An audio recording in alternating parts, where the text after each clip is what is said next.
Hey everybody, this is Deanna Kosaraju, founder of Global Tech Women. Welcome to Voices 2015. We're in version 3.0. This is the third year of our annual event held the week of International Women's Day for women in tech around the world. So this is a great topic. I am really looking forward to this one. Strategies for keeping a laser focus on your vision without going crazy.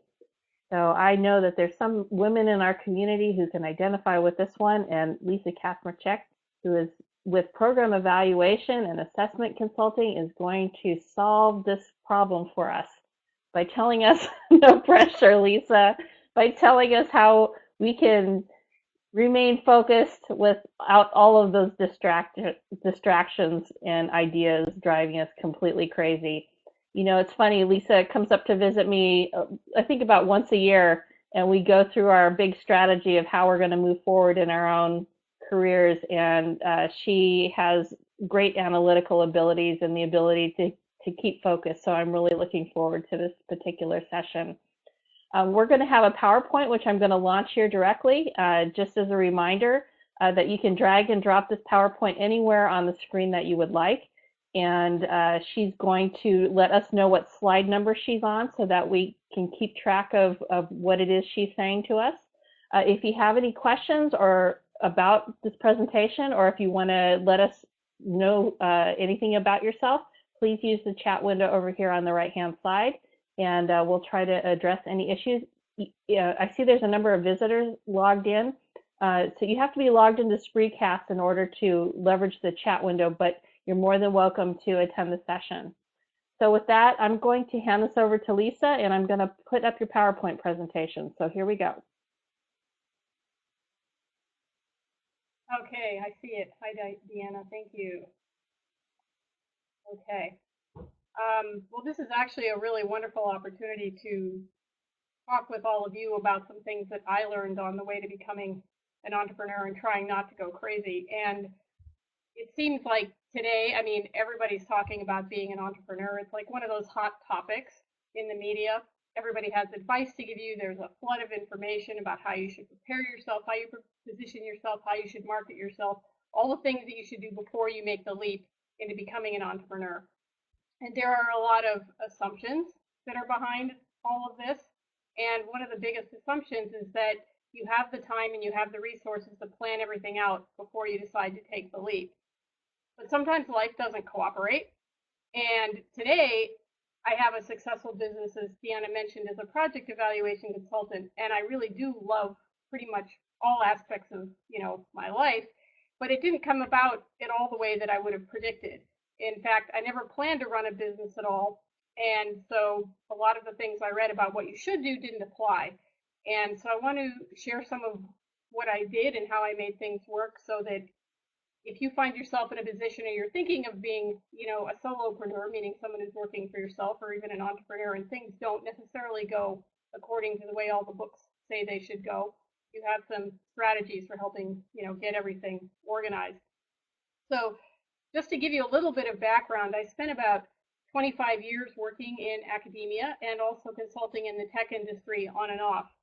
And there are things that I liked about both worlds and things that I would like to see changed in both of them. But more than anything, I'm very passionate about using computing to make the world a better place. I'm very interested in social and environmental issues and what computing and computer science can do to improve things in those areas. So about 7 years ago, I jumped at the opportunity to take a position that looked really, really good, and it promised to fulfill, all of my professional and personal dreams. It looked ideal. Okay. And on that, let's switch to the next slide, slide number 2. And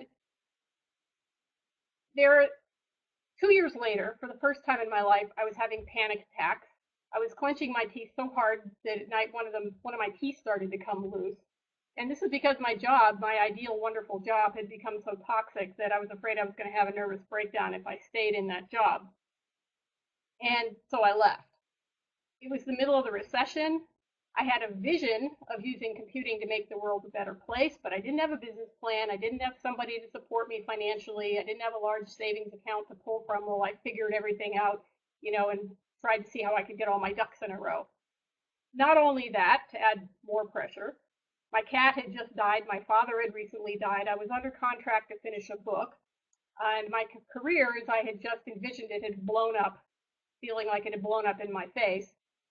But I still had to go shopping, do the laundry, and get the car repaired. You know, all those things that don't go away just because it feels like your world is falling apart. In other words, I was a mess. Now, I had experience, I had a network, and I had an opportunity to run with my vision. I just needed to get my act together, and I needed to get it together really fast. Let's change to slide number 3. This is what my planner looked like shortly after I left my job and started trying to figure out how I was going to run my life. Now, if you take a look at this, it's kind of crazy.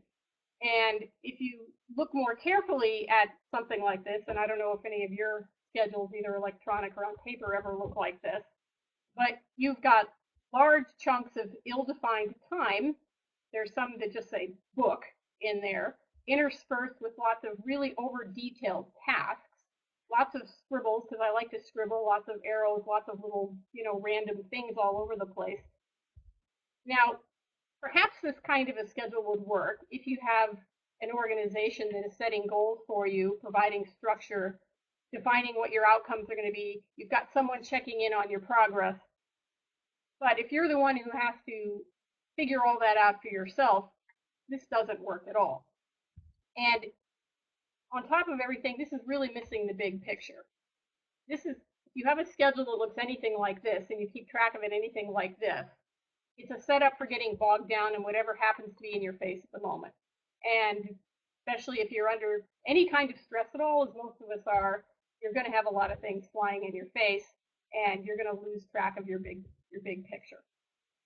Now let's switch to slide number 4, because you'd rather have a strategy that is going to do all the things it says here, that it's going to help drive your vision for you, keep to that big picture, and work on a day-to-day basis. Okay. I went around and I started speaking to a lot of people. I listened to a lot of webinars. I read everything that I could get my hands on because I knew I was after something like what you see on this slide. I also engaged in a lot of trial and error, and I smacked into a lot of walls along the way as I tried to figure out what kind of strategy I could use to move forward. Over time, I developed strategies for many aspects of developing my vision and running a business as a solo entrepreneur, which is what I ended up doing, is working for myself. And today I want to talk about the strategies that I specifically use for time management, because I developed a whole variety of different strategies for finances, for travel, for all sorts of other things. But time management is really at the heart of all of this. The strategies that I use help keep me focused on pursuing my vision, staying on task, and not going crazy with it when I'm being pulled in 600 directions most of the time. Okay? It also lets me be the way I am, the way I like to get things done and not go crazy, because back on that planner, there was a lot of scribbling, and one reason I don't like to use electronic planning and strategy software is because I happen to like to scribble, because a lot of times people say to me, why didn't you just use some piece of software that would schedule your life for you? Well, those are very inflexible for me, and so I needed something that would allow me to continue to be creative, but help me set boundaries and priorities and give me feedback on how I was doing, and at the same time was not going to cause more stress for myself. Okay, so by the time we're done talking today, I'm hoping that you will understand the strategies I use in such a way that you could choose to adapt it for your own situation, and maybe avoid some of the walls that I walked into. So we're going to go to the next slide. This is my time organization plan that I call 3-level activity prioritization. And so I've listed the levels that we're going to talk about here. And they start with looking how you look at the high-level vision and develop a strategy to keep you on track for your high-level goals, and then move it down to planning on a weekly level and then planning on a daily level. And one feeds right into the other. So if we go to the next slide, let's start with level 1. And you might think at first, okay, this is a list. What you're going to see is a list. Well, it's really a lot more than a list. Okay, so I don't even like to use the word list here when I talk about it. Setting it up takes a little bit of work, but it's not really onerous. But once you get it set up, it's really simple. You build a daily habit and you'll be off and running. So the first thing you do, go to the next slide. We're on slide number 7. It says brain dump all projects. And that's what you're going to do. You start thinking, what is everything that I'm supposed to be working on? What is everything that I'm involved with? And you just start writing it all down. Okay? Then you start trying to shove up every one of these projects into a category. And the categories, I've got 4 of them here. Professional categories, personal categories, projects, personal projects that you're doing right now. That's why it says current concrete projects. You just brainstorm everything. You don't pass any judgments. You don't try to say, should I, shouldn't I? You just put them all down. Okay? Divide them into professional, divide them into personal, and then you have a category for things, because there's always these things that you say, well, I'm not really doing it now, but I'd like to do it, or I should be doing it, or I ought to be doing it. And so there's a separate category for those things that you're not actually doing right now, but you would like to or think you should. That's the future projects. So you have to be a little bit honest with yourself here about what am I actually doing right now, or what am I committed to be doing, and what are the things that I'm not actually doing that are coming. And then there's a category for those things that are, I call it maybe sometime I'll do this. It's the things that you'd like to do. Like in my case, I would love to take more photography classes at some point because I'm an amateur photography count, but it's not particularly tied to anything related to my professional life at this point. So I have this list of things like take more photography classes, shove it down there and maybe I'll do it. So part of what happens by doing this brain dump, and it normally takes several sessions to do this, maybe a couple of days to do this, is that it really forces you to lay it all out, everything. And it can start to get a little bit overwhelming, but that's kind of important that you get to see everything, and it helps you make sure nothing falls through the cracks. And then sometimes it's hard. Is it personal? Is it professional?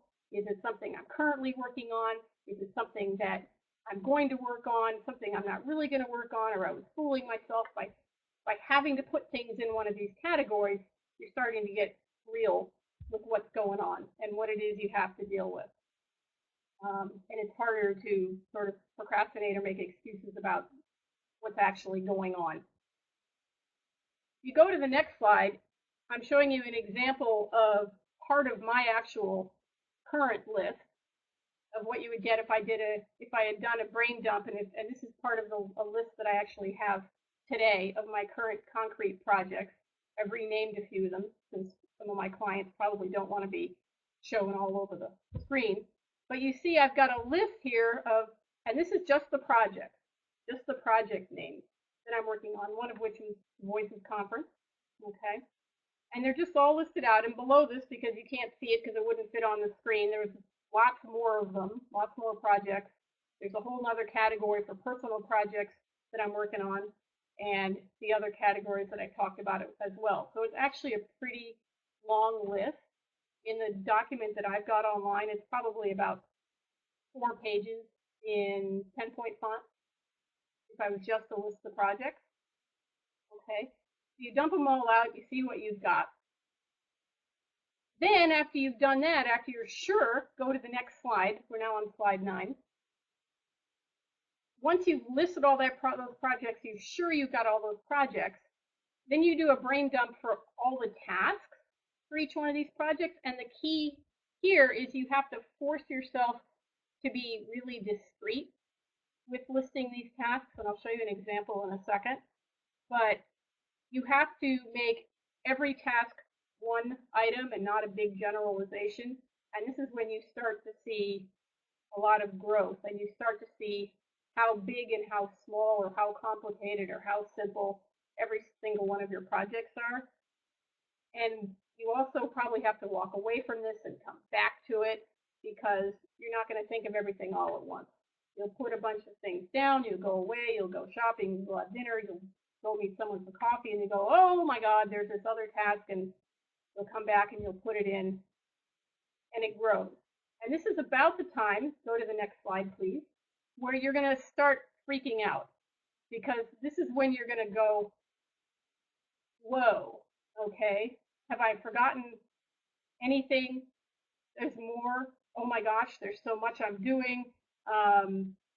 Which of these things are relevant, which are not relevant? You really start having to do some introspection here, because you start to see where it is your time is going or should be going, and all the things that you have to deal with. Now, the advantage to all this, of course, is that you can't get yourself organized and you can't get yourself structured and prioritized until you know what you're dealing with. So sometimes it can be a little bit painful to go through this process and lay everything out like this. But on the other hand, it's very satisfying, because eventually you know exactly what you're dealing with, and you're starting to eliminate the possibility of being surprised by having something, some activity, some task, or some project leap out at you when you were least expecting it, which is what can happen when you have the planner like what I showed you in the beginning of this talk. Okay. You also get a very good sense about why perhaps you're stressed, and as it says in there, no wonder I'm going crazy, because you know what you're dealing with. Okay? And you have to assign everything.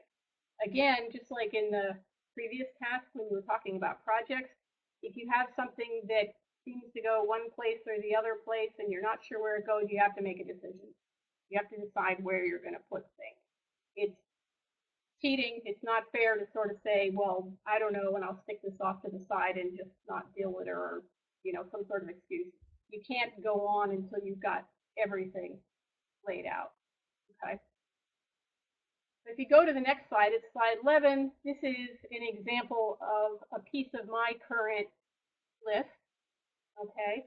So you can see that it says ongoing projects and tasks, and I've got a date up at the top. It says last reviewed and revised 2/27/2015, because this is a living list. It's not something that you're going to do once and then forget about. So you create this list, and then I put a shortcut to it on my desktop of my computer so I can get to it really easily, to make it easy for me to update it. And when I update it, I update the date. So I know how up to date it is. It's also a good way to remind myself, am I keeping up with this on a regular basis? And you can see this one was from about a week ago. I've listed 2 items, one of which is the Voices conference. And I listed out very specifically the things that I needed to do. And sometimes there are dates attached and sometimes they're not. This is not like a calendar where you're going to have necessarily dates and times on everything. But there were some very specific things that I noted for myself. I needed to do a test run with Deanna ahead of time to make sure that, the system actually worked, and, hopefully avoid any glitches if possible. I had to finish the slides ahead of time. I had to send them. These are all specific tasks. And then, of course, today I needed to be here in order to talk with you guys. So by looking at this, there was this long list of things I needed to do. Now, if you had looked at this list about 2 weeks before, the Voices list would have been even longer, because I had it broken down into activities that I personally use to develop a talk. I'm going to work on, fleshing out ideas. I'm going to work on, laying out the main points I want to talk about. I'm going to think about what's the thesis of my talk, what's the, the walkaway message. All of these things that I go through to organize myself to put a talk together, they would have been itemized on there. Not necessarily with dates or anything, but just to let me know that these are the things I need to do, and I can see that I'm making progress. One of my clients is listed below on this slide. It's one of my evaluation clients. And again, I've broken down the specific concrete tasks that I need to do for that particular project and separated them. And so I've avoided lumping things together. Like, instead of saying, analyze all the surveys, I've got the pre-surveys, I've got the post-surveys, analyze them, then write them up. And again, every single one of my projects, this goes on for several pages, has lists like this, but they're very specific, and each item is very discrete. So once you've got all that, let's go to the next slide. That's given us the big picture of all the projects that you're working on. You've done that with them all professionally, you've done that with them personally, and you can see, and what you've accomplish from that if you've gotten some insight as to which of your projects and activities are tied to your vision and which ones are distractions, and which ones may not be tied to your vision, but you have to do them anyway. So you should have a deeper understanding of what you're dealing with and what's got to stay and what needs to go and what has to get done before other things. So as I said, I keep a shortcut to that list on the desktop of my computer. But then it's like, all right, how do you implement that? What do you do? So what I do is that every Friday afternoon, the last thing that I do before I say done for the weekend, unless I have to work on the weekend, okay? But every Friday afternoon, regardless of whether I have to work on the weekend or not, the last thing that I do is I figure out what's going to happen the next week. So we're essentially coming down a level to looking at the week, and we're going to create something much better than what I showed you in my planner, okay? I still have a planner and I still have a calendar, but it can't do what I'm about to show you I do here, okay? So if we go to the next slide, which is slide 13, I'm showing you here the tasks that I showed you a few minutes ago, a couple slides back, for my concrete projects. The first thing I do is I bold a couple of them. This is what I'm doing on Friday afternoon. I go through, I look at all of them, and I can say, okay, which of the things that have to happen next week, or I really want them to happen next week. And so I put them in bold. And in this case, I wanted to run the test logistics for the Voices conference, and I needed to design an interview protocol for one of my clients, along with probably, half a dozen more things down below. But I go through that whole list and I start bolding.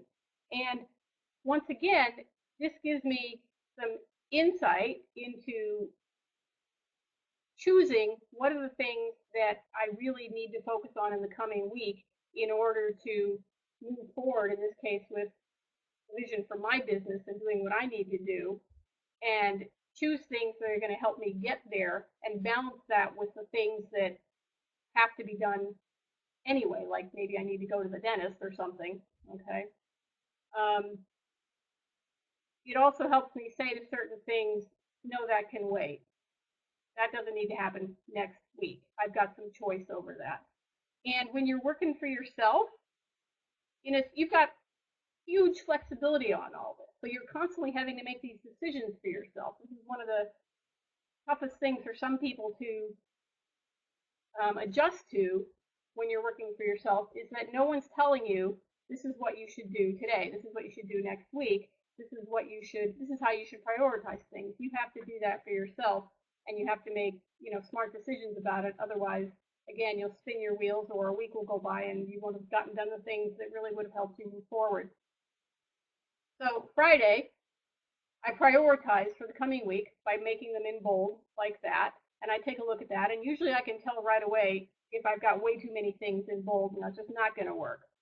Sometimes it's not obvious, but often it is, especially after I've done this for a while. I get pretty good at judging, what I can do in the following week and what I can't.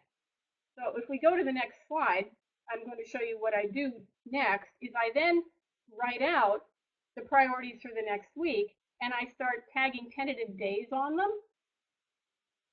And so it's essentially, I'm playing with a schedule.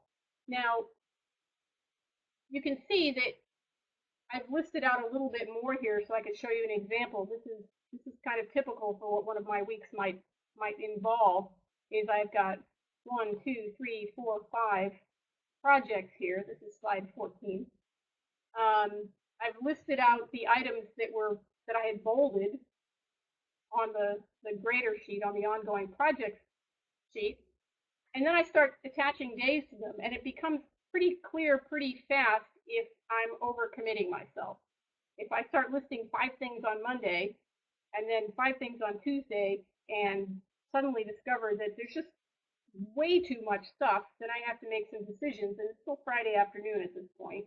I have to make some decisions about how I'm going to balance the week, what I'm going to say, sorry, that's not happening next week.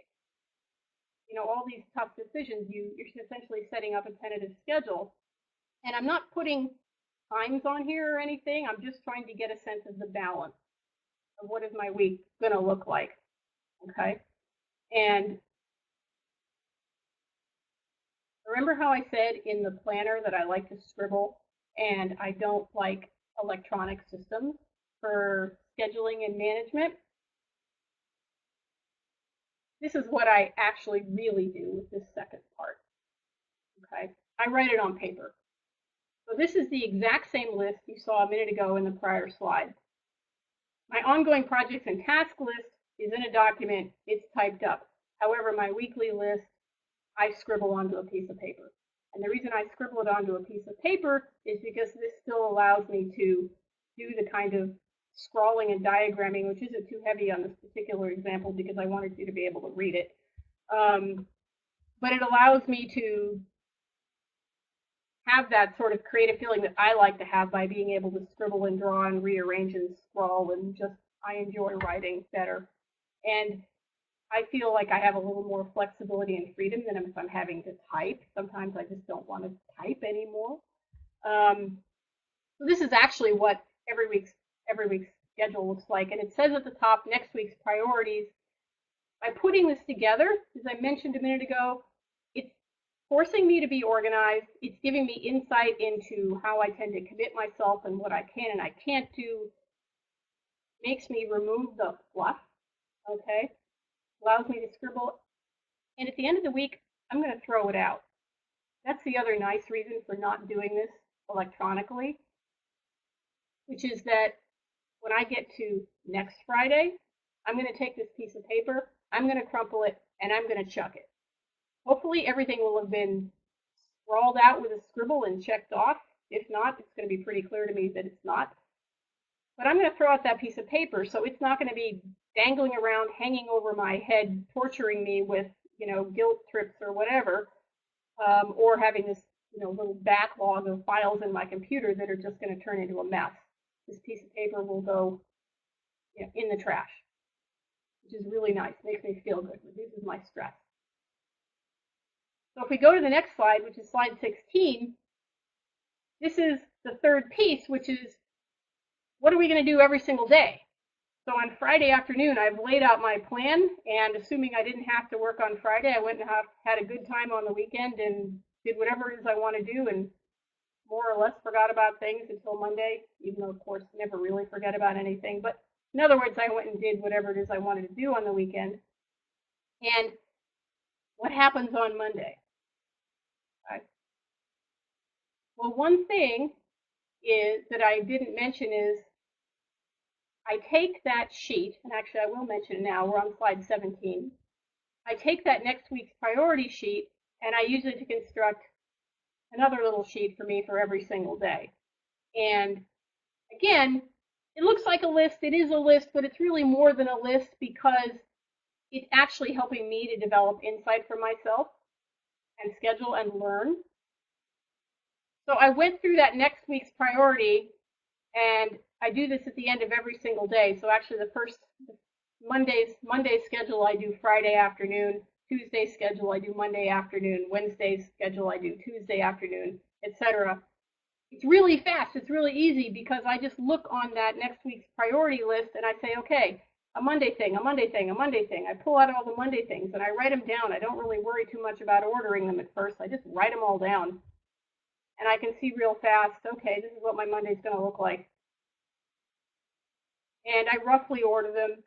It's really fast. And you can also see, I don't know how well you can actually see what's on that daily sheet, but I've managed to squeeze in some personal stuff too, because after I laid it out, I realized I had time to have coffee with my friend at 8 in the morning. All right. And I have time to go grocery shopping at the end of the day, and I have time for this particular day to go hike in the canyon. And I was able to see that I can do those things after laying out all my Monday tasks and realizing that I have some time for this particular day. It's not too crammed, okay? But I'm still going to get a lot done. And a note about that having coffee thing in the morning is it's really important to get out.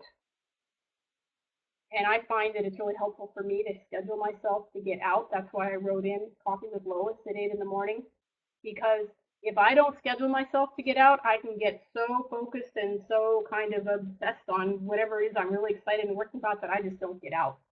And then, of course, you get cabin fever and you become a basket case. So I scheduled myself, but I did it early in the morning so it doesn't interfere with whatever else I'm needing to do for work in the middle of the day. Same thing with going for a walk in the canyon. It's at the end of the day. But I put those things in there to make sure that I don't go kind of nutty by never getting out the front door. And that's really easy to forget. It takes me less than 5 minutes to create that sheet every single day. So if we go to the next slide, which is 18, it essentially summarizes what I just said, which is that I find it really satisfying to create one of these daily sheets because at the end of the day, I've got things scrawled off and I learn something. This is the biggest thing, is I really learn over time. You know, am I scheduling myself in a way that makes sense? You get better and better and better at doing this. This is one of the things that's nice about forming the habit of making this this schedule for yourself every day, is that you start to be much better at managing your time. Your priorities get better, your boundary setting gets better, your allocation of time gets better. At the end of the day, you get to crumple that piece of paper and chuck it in the trash. It's like, I'm done. And if there's something that didn't get done, it's really obvious, and you know that you're going to try and see where you can put it in on another day during that week.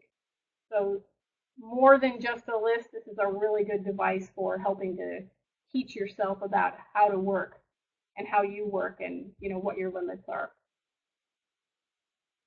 However, go to the next slide, slide 19. There are some real problems you can stumble into, and these are some things that essentially I didn't necessarily know about, that nobody told me about. And so the first one is that you can get a little bit obsessive compulsive about this. If you're someone who's naturally leans towards creating lists, you can start to let the lists turn into a procrastination device, and that's really not what you want to be doing.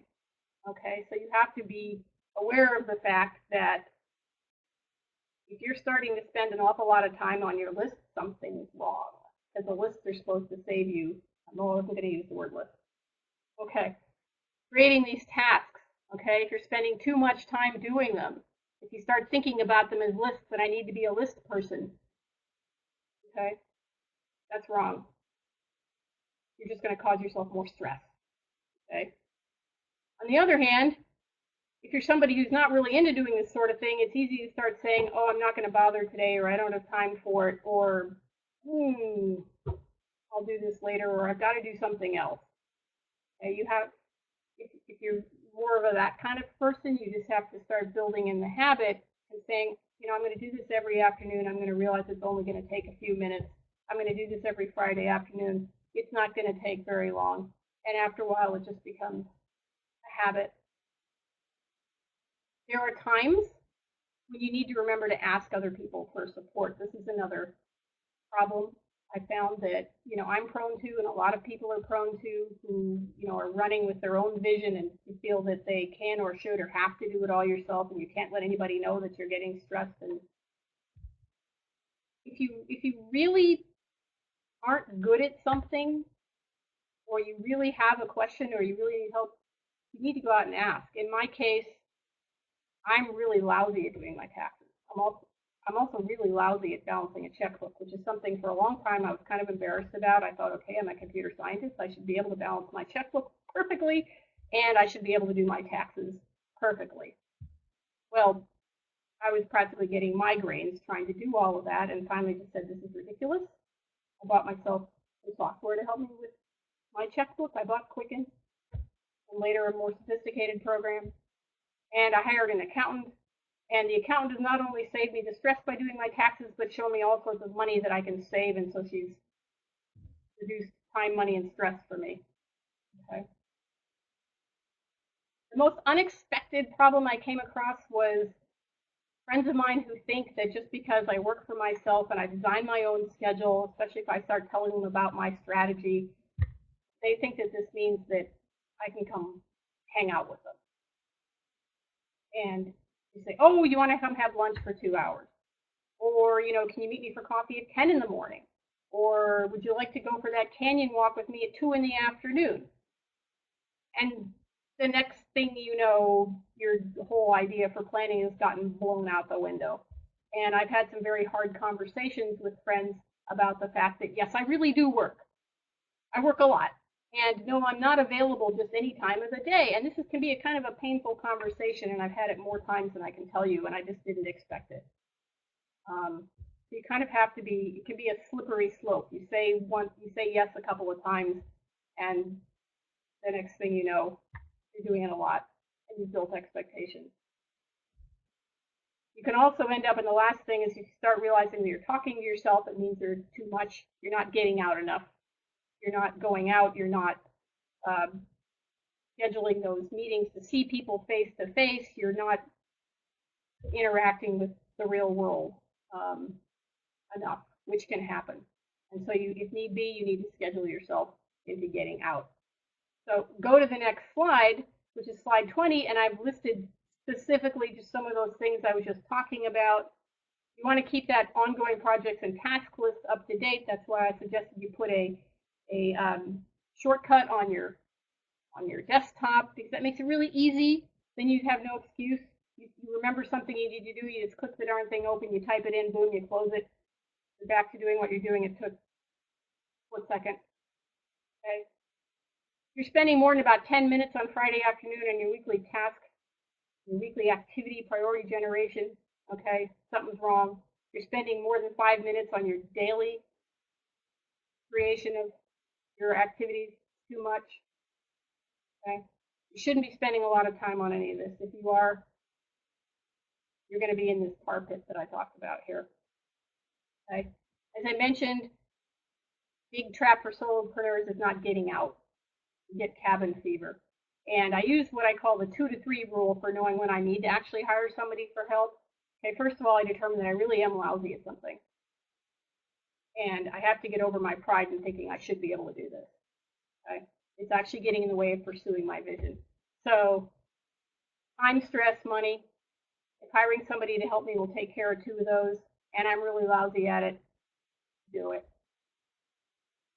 Go to the next slide, slide 22.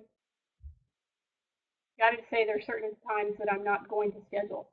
I mean, for me, when I first started this, I started applying this to Saturdays and Sundays, and I realized this was driving me a little bit nuts. Like, okay, on Saturday, I'm going to get up and I'm going to go do this, and I'm going to go do that, and I'm going to run this errand and that errand, and I'm, crazy making stuff. And so now I just say, unless I have a particular work project that has to happen, I mean, it really has to happen on the weekend, I don't schedule my weekend. I try really hard not to schedule my evenings. Sometimes, again, the life of a solopreneur is not 9 to 5. But I try to set certain times off limit. And really, if you start finding that you're obsessing over any of this, back up.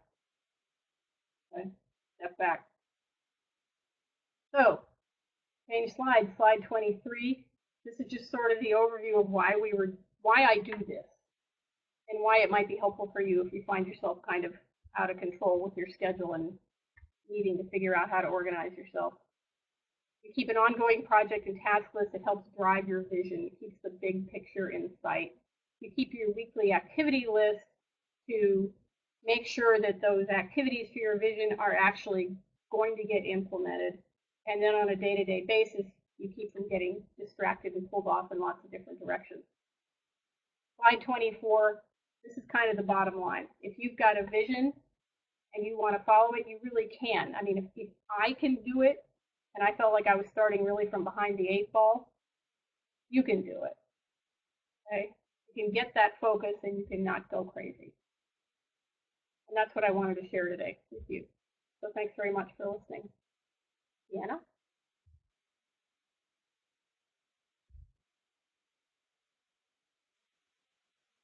Hopefully Deanna will come.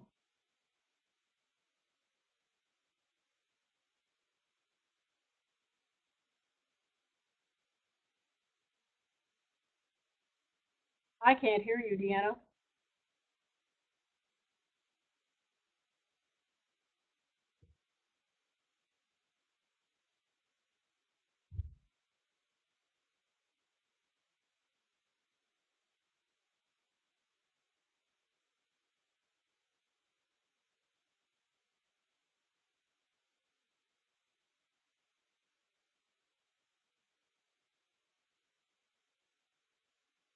Can you hear me? I can't hear you.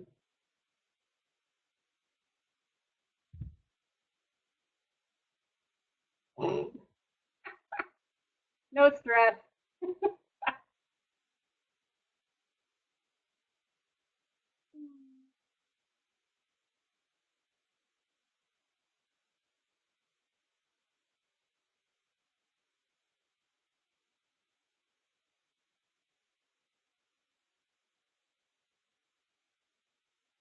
Perfect example. Things don't always go according to plan.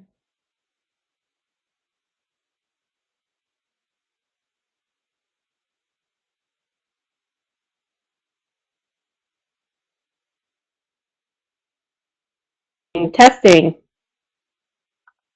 Ooh, I heard something.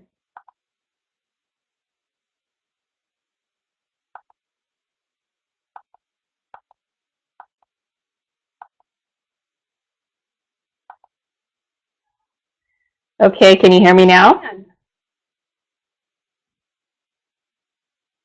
Okay.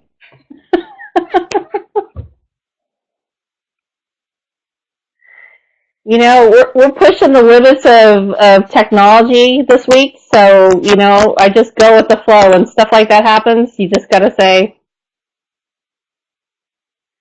So anyway, what I was saying was I am just amazed by this session. I'm going to have to listen to it several times to get it all. Clearly, my pea brain couldn't handle all of that. But I do think I know where to start. I think we should start a support group for people who want to progress with this because I think it's sorely needed. I know I really need it. And so does anyone have any questions? I know we lost a few people thanks to my snafu with the internet. But if anyone has any questions, we can always talk about this on the Global Tech Woman Facebook group, of which Lisa is a member. That might be a great place for us to chat about our journey on making ourselves not crazy. But happy to take any questions right now if anyone has anything. Otherwise, we'll just go ahead and close out. you're closing yourself out, yes. Yeah, I guess I am. Okay. Well, you're doing an awesome job, Deanna. If they're like me, they're. So are you, Lisa. I mean, I knew when you told me this topic, I was like, boy, that's it. That is the topic. I think everybody in the Global Tech Woman Facebook group should be watching this session because I know that they all need this session. So we need to figure out a way to get this recording in their hands. Well, I see somebody I know. I see Janet, so that's really nice to see that I have a friend out there. So nice to see you, Janet. Hey, Janet. Okay, everybody. Oh, and Bonita's here. Bonita's going to be speaking on Thursday at Santa Clara University on gender. Oh my gosh, it just popped out of my head. Clearly, this has just been a long day. It's on. It's in my head. On when people have internal thoughts about preconceptions about a person, bias, unconscious bias. Thank you. I knew I would come up with it eventually. So I would encourage everyone to attend that talk as well. It's going to be really great. All right. I think we better get out of here before something bad happens. Thanks, Lisa, for everything. Really appreciate it. Talk to you soon. Bye. Okay. Bye. Thanks, everybody.